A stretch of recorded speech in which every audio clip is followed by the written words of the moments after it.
చాలా ఉన్నాయి. దావోస్కి వెళ్ళి ఏం చేస్తున్నారు? అసలు మీకు పరిశ్రమ అంటే ఏందో తెలియదు. మీకు జగన్మోహన్ రెడ్డి గారు ముఖ్యమంత్రిగా ఉన్నప్పుడు పరిశ్రమలు ఏందో తెలుసా? చేపలు, కోళ్ళు, అవి పీతలు, ఇంకా రాయలసీమలు అవి కూడా ఉండవు. 3 రాజధాని పేరు మీద మీరు విడగొట్టడము, చెడగొట్టడము, కూల్చివేయడాలు, ఇవి తప్ప మీ ప్రభుత్వంలో ఏమైనా చేసినారా? నిన్న మొన్న ఆలగడ్డలో ఎప్పుడు లేని 2 ఆడిముత్యాలు కనపడినారబ్బా. ఇన్ని రోజులు కనపడలా వైసీపీ ఆడిముత్యాలు. ఒకడి ఇంట్లో ప్రెస్ మీట్ పెడతాడు, ఇంకోటి ఇంట్లో ప్రెస్ మీట్ పెడతాడు. ఎవడు ముందు పెట్టాలని వాళ్ళు కొట్లాడుకుంటున్నారు. మీరు చంద్రబాబు నాయుడు గారి గురించి, పవన్ కళ్యాణ్ గారి గురించి, ప్రభుత్వం చేసే కార్యక్రమాల గురించి, అభివృద్ధి గురించి మాట్లాడే అర్హత కూడా మీకు లేదు. మీరు డిబేట్లకు వస్తారా? డిబేట్లకు వచ్చే మొక్కలనా మీవి? ఆలగడ్డలో అవినీతి జరుగుతుందంట, అక్రమాలు జరుగుతున్నాయంట. గతంలో ఎమ్మెల్యేగా పనిచేసిన వాళ్ళ అమ్మ అంగన్వాడీ సెంటర్లలో గుడ్లు తీసుకున్నారు, పాలు తీసుకున్నారు, పశువులకైతే మేత తీసుకున్నారు. మీరు అవినీతి గురించి మాట్లాడుతున్నారా? సిగ్గుచేటు. డిబేట్ అని చెప్పి చాలా ఉత్సాహంగా ఉన్నారు కదా. మీరు ఆలగడ్డలో నేను వచ్చిన అధికారంలో మేము వచ్చిన తర్వాత, నేను ఎమ్మెల్యే అయిన తర్వాత అవినీతి కానీ అక్రమాలు కానీ ప్రూఫ్లతో, ఆధారాలతో సహా చూపిస్తారంట. నేను డిబేట్కి రెడీ. రేపు సాయంత్రము ఎవరైతే డిబేట్ కావాలని చెప్పి మొత్తుకుంటున్నారో అదే వైసీపీ నాయకులకి నేను హెచ్చరిస్తున్నాను. రేపు సాయంత్రము ఎవడైతే ప్రెస్ మీట్ పెట్టి డిబేట్కి రెడీ అన్నారో వాడింట్లోనే నేను డిబేట్కి వస్తున్నాను. కార్యకర్తలు అందరూ వస్తారు.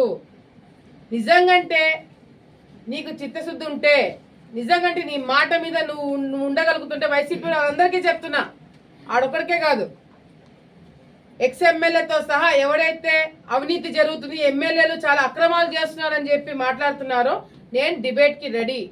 రేపు సాయంత్రము మీ ఇళ్ళకి వస్తున్నాము. ఇవ్వడము వాస్తవం కాదా? మరి అదే కాకుండా గ్యాస్ సిలిండర్లు ఏదైతే చంద్రబాబు నాయుడు గారు గత ప్రభుత్వంలో ఆడవాళ్ళు చాలా ఇబ్బందులు పడ్డారు, రేట్లన్నీ పెరిగిపోయి కూరగాయల రేట్లు, సరుకులు, కరెంటు బిల్లు ఇవన్నీ కూడా పెరగడంతో సామాన్య ప్రజలు ఇబ్బందులు పడుతున్నారని చెప్పి సంవత్సరానికి 3 గ్యాస్ సిలిండర్లు ఉచితంగా ఇస్తానని చెప్పి మాట ఇచ్చిన ఆ మాట నిలబెట్టుకొని మా ప్రభుత్వం రాగానే మరి గ్యాస్ సిలిండర్లు ఇవ్వడం వాస్తవం కాదా?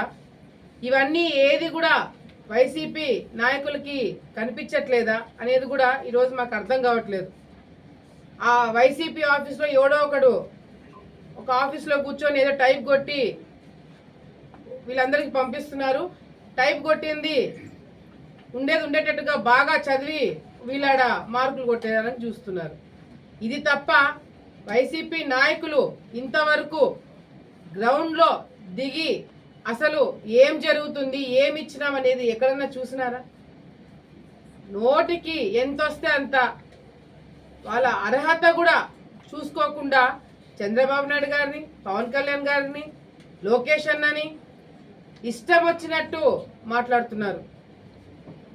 తెలుగుదేశం పార్టీలో ఇంకా క్రమశిక్షణ ఉంది కాబట్టి ఇంకా మీరు మాట్లాడగలుగుతున్నారు. లేకపోతే మీరు చేసిన దానికి, మాట్లాడేదానికి ఈ పార్టీకి వేరే విధంగా ఉండేది. కానీ ఈరోజు లోకేష్ అన్న గారు గత ప్రభుత్వంకి మనకి, గత పార్టీకి మనకి తేడా ఉండాలి, యువత మంచి దారిలో నడవాలి, ఉద్యోగాలు రావాలి, పరిశ్రమలు రావాలి అని మా అందరినీ ఇవ్వడము వాస్తవం కాదా? మరి అదే కాకుండా గ్యాస్ సిలిండర్లు ఏదైతే చంద్రబాబు నాయుడు గారు గత ప్రభుత్వంలో ఆడవాళ్ళు చాలా ఇబ్బందులు పడ్డారు, రేట్లన్నీ పెరిగిపోయి కూరగాయల రేట్లు, సరుకులు, కరెంటు బిల్లు ఇవన్నీ కూడా పెరగడంతో సామాన్య ప్రజలు ఇబ్బందులు పడుతున్నారని చెప్పి సంవత్సరానికి 3 గ్యాస్ సిలిండర్లు ఉచితంగా ఇస్తానని చెప్పి మాట ఇచ్చిన ఆ మాట నిలబెట్టుకొని మా ప్రభుత్వం రాగానే మరి గ్యాస్ సిలిండర్లు ఇవ్వడం వాస్తవం కాదా? ఇవన్నీ ఏది కూడా వైసీపీ నాయకులకి కనిపించట్లేదా అనేది కూడా ఈరోజు మాకు అర్థం కావట్లేదు. ఆ వైసీపీ ఆఫీస్లో ఎవడో ఒకడు ఒక ఆఫీస్లో కూర్చొని ఏదో టైప్ కొట్టి వీళ్ళందరికీ పంపిస్తున్నారు. టైప్ కొట్టింది ఉండేటట్టుగా బాగా చదివి వీళ్ళాడ మార్కులు కొట్టేయాలని చూస్తున్నారు. ఇది తప్ప వైసీపీ నాయకులు ఇంతవరకు గ్రౌండ్లో దిగి అసలు ఏం జరుగుతుంది, ఏమి ఇచ్చినాం అనేది ఎక్కడన్నా చూసినారా? నోటికి ఎంత వస్తే అంత, వాళ్ళ అర్హత కూడా చూసుకోకుండా చంద్రబాబు నాయుడు గారిని, పవన్ కళ్యాణ్ గారిని, లోకేష్ అన్నని ఇష్టం వచ్చినట్టు మాట్లాడుతున్నారు. తెలుగుదేశం పార్టీలో ఇంకా క్రమశిక్షణ ఉంది కాబట్టి ఇంకా మీరు మాట్లాడగలుగుతున్నారు. లేకపోతే మీరు చేసిన దానికి మాట్లాడేదానికి ఈ పార్టీకి వేరే విధంగా ఉండేది. కానీ ఈరోజు లోకేష్ అన్న గారు గత ప్రభుత్వంకి మనకి, గత పార్టీకి మనకి తేడా ఉండాలి, యువత మంచి దారిలో నడవాలి, ఉద్యోగాలు రావాలి, పరిశ్రమలు రావాలి అని మా అందరినీ పోతున్నారు. విదేశీ విద్య అని చెప్పి జగన్మోహన్ రెడ్డి గారు గత 5 సంవత్సరాల్లో ఎంతమంది విద్యార్థులని విదేశాలకు పంపించినారు? అసలు మీరు తీసుకున్న నిర్ణయం వల్ల ఎంతమంది మధ్యలోనే చదువు వదిలేసుకొని మళ్ళీ తిరిగి రావాల్సిన పరిస్థితులు ఏర్పాటు పడ్డాయని కూడా ఈరోజు వైసీపీ వాళ్ళకి తెలియకుండా పోతుంది.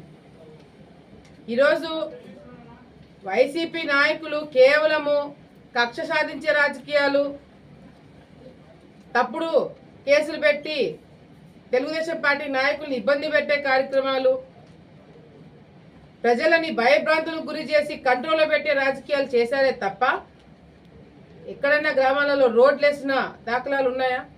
ఒక బల్బు ఏడైనా పెట్టించే దాఖలాలు ఉన్నాయా? ఒక బిల్డింగ్ ఏడైనా కట్టించినారా? ఎంతసేపు ఉన్నా వాళ్ళ మీద కేసు పెడతాం, వీళ్ళ మీద కేసు పెడతాం. ఓ లోకేష్ అన్న గారు మరి యువగలం చేస్తున్నారంటే ఆయన మీద కేసులు వేద్దాం, ఆయనతో పాటు నడిచేవాళ్ళ మీద కేసులు వేద్దాం. ఎట్లా ఇబ్బందులు పెట్టాలో దీని మీద పెట్టిన దృష్టి ప్రజల మీద పెట్టలేకపోయినారు.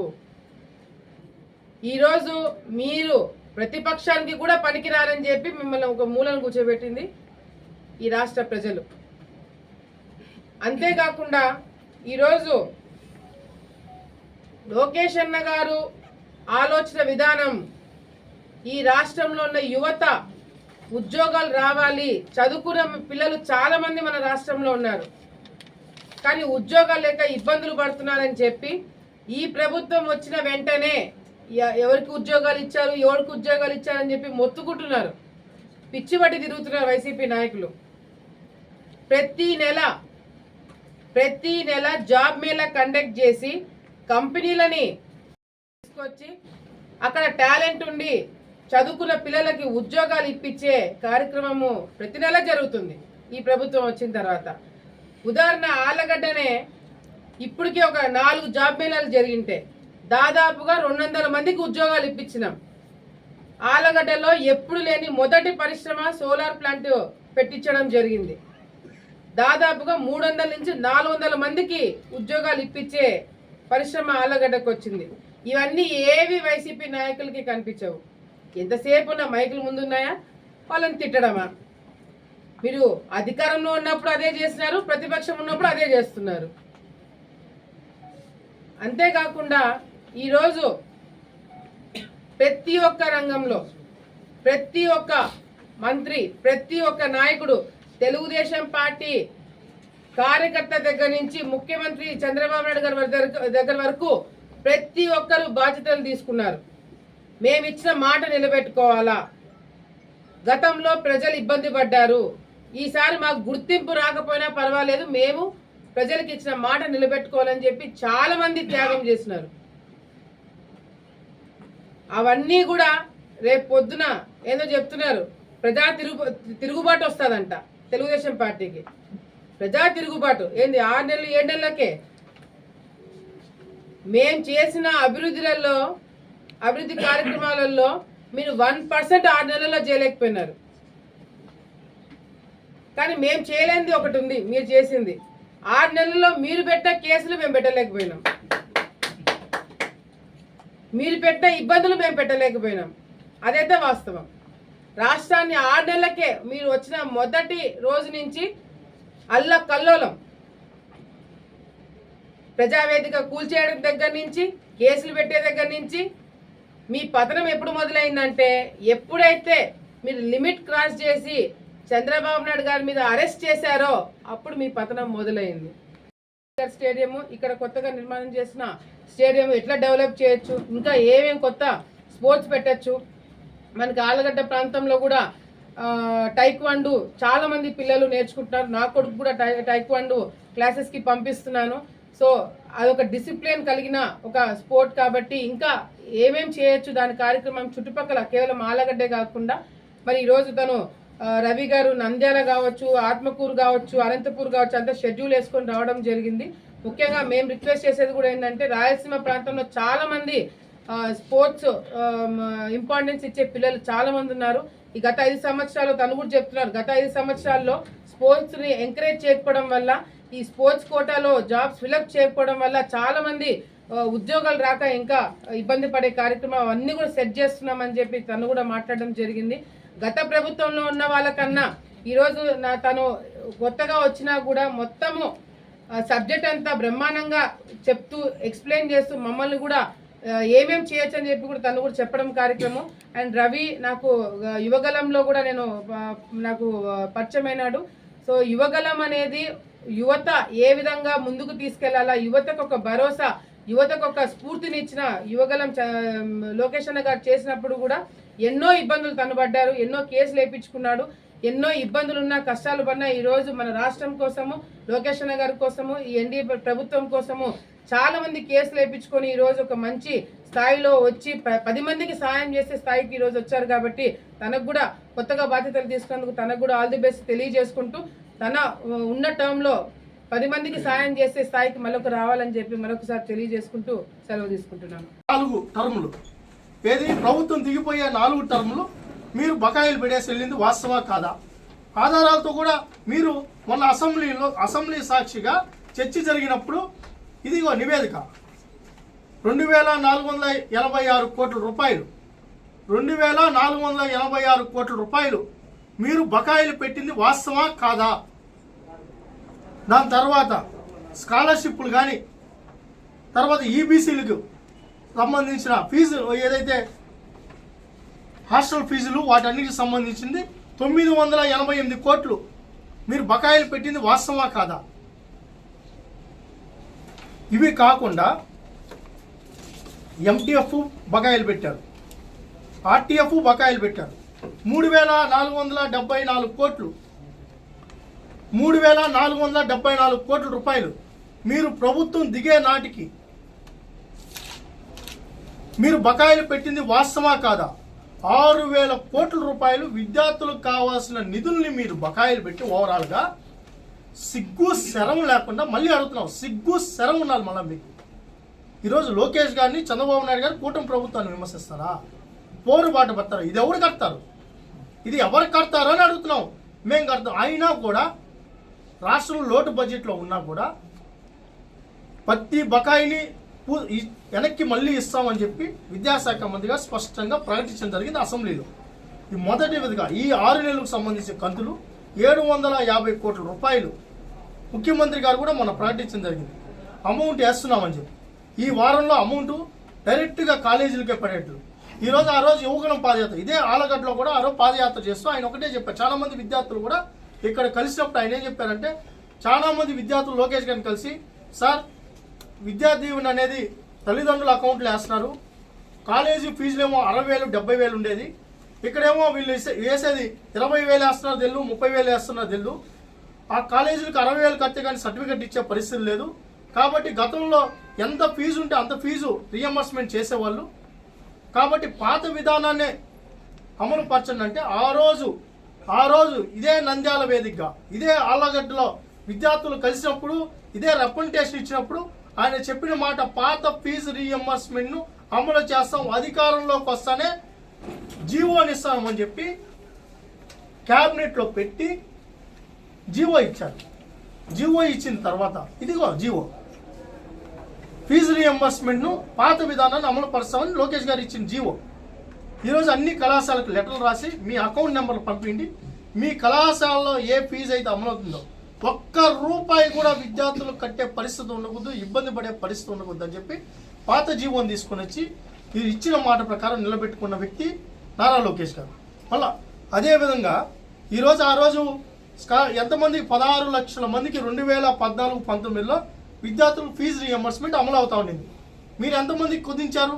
9 లక్షల మందికి. మిగతా 7 లక్షల మంది ఏమవ్వాలి? వీటన్నిటికీ సమాధానం చెప్పే దమ్ము ధైర్యం మీకుందని అడుగుతున్నాం. ఫీజు పోరుబాటు అంటారా? మీరు బకాయిలు పెట్టేసి వెళ్ళి ఈరోజు గ్రాడ్యుయేట్ ఎలక్షన్లు ఒక పక్క జరుగుతున్నాయని చెప్పి అక్కడ మీరు ఒక పార్టీతో లోపాయికార ఒప్పందం పెట్టుకొని విద్యార్థుల్ని యువతను రెచ్చగొట్టే విధంగా 6 నెలలకే రోడ్డు ఎక్కే విధంగా ఈరోజు ఈ కార్యక్రమాలు చేస్తారా? కలెక్టర్ల గారికి స్పష్టమైన ఆదేశాలు జారీ చేయండి.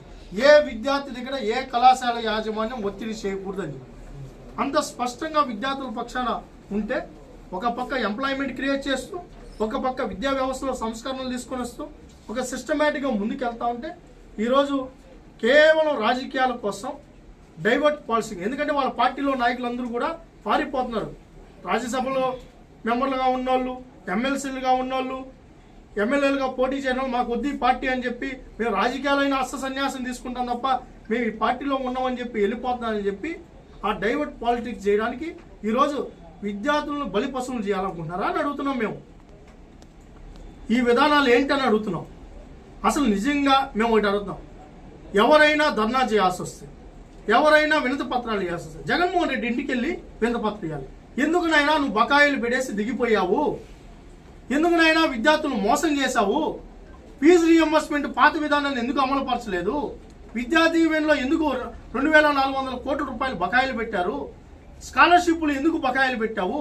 ఓవరాల్గా 6000 కోట్ల రూపాయలు ఎందుకు బకాయిలు పెట్టావు అని చెప్పి జగన్మోహన్ రెడ్డి ఇంటి ముందు ధర్నా చేస్తే